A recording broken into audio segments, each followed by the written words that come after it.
सभी का एक बार फिर हार्दिक स्वागत है। देखिए इस वीडियो के अंदर हम वर्गमूल निकालना सीखेंगे। यहाँ पे मैंने एक छोटी सी संख्या ली है 64, ठीक है। इसका हमें जैसे वर्गमूल निकालना है तो वर्गमूल निकालने के लिए कई विधियां है।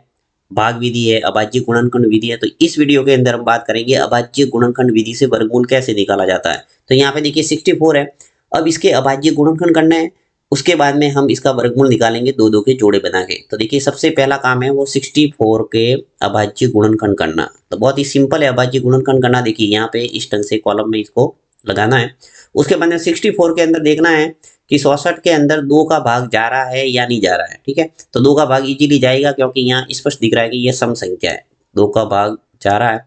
64 में गया कितनी बार? 32। ओके, 2 का भाग गया। अब 32 के अंदर भी 2 का भाग है, वो आराम से जा रहा है। तो यहाँ 2 का भाग दे देंगे, कितनी बार जाएगा? 16 बार। वापस आपको भाग देना पड़ेगा। 16 के अंदर 2 का भाग जाएगा, कितनी बार? 8 बार। ये प्रोसेस आपको अंत तक चलना है, यानी जब तक 1 नहीं आ जाता इस स्थिति में तब तक आपको भाग देते जाना है। तो यहाँ पे देखिए 8 के अंदर वापस 2 का भाग जाएगा, कितनी बार गया? 4 बार। 4 के अंदर 2 का भाग वापस जा रहा है 2 बार, और 2 के अंदर 2 का भाग जाएगा 1 बार, ठीक है। यानी अभाज्य गुणनखंड है वो हमारे हो गए।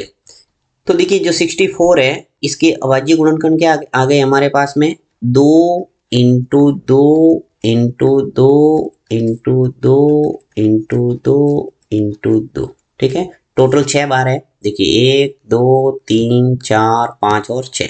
तो 6 बार मैंने लिख दिए, 1 2 3 4 5 और 6। ओके, अब देखिए आपको क्या करना है, इसका वर्गमूल निकालना है। तो वर्गमूल के लिए आपको इस ढंग से सिंबल बनाना है और यहाँ पे लिखेंगे 64, यानी 64 का हम वर्गमूल निकाल रहे हैं। इसके लिए आपको करना क्या है, यहाँ से जो भी अभाज्य संख्या आई है यानी अभाज्य गुणनखंड हमने किए हैं उनका आपको दो दो के जोड़े बनाने हैं, ठीक है। तो यहाँ 1 2 2 का एक जोड़ा हो गया, ये दूसरा जोड़ा हो गया और ये तीसरा जोड़ा हो गया। ओके, तो यहाँ से पहला जोड़े से 2 आ गए, दूसरे जोड़े से 2 आ गए और तीसरे जोड़े से 2 आ गए।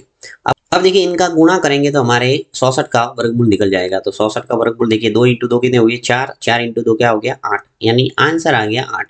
64 का जो वर्गमूल है वो कितना आ गया? 8।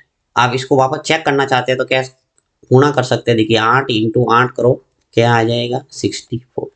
अर्थात 64 का वर्गमूल कितना होगा? 8। तो इस प्रकार से आप कोई भी संख्या लेके उसका वर्गमूल निकाल सकते हैं अभाज्य गुणनखंड विधि द्वारा।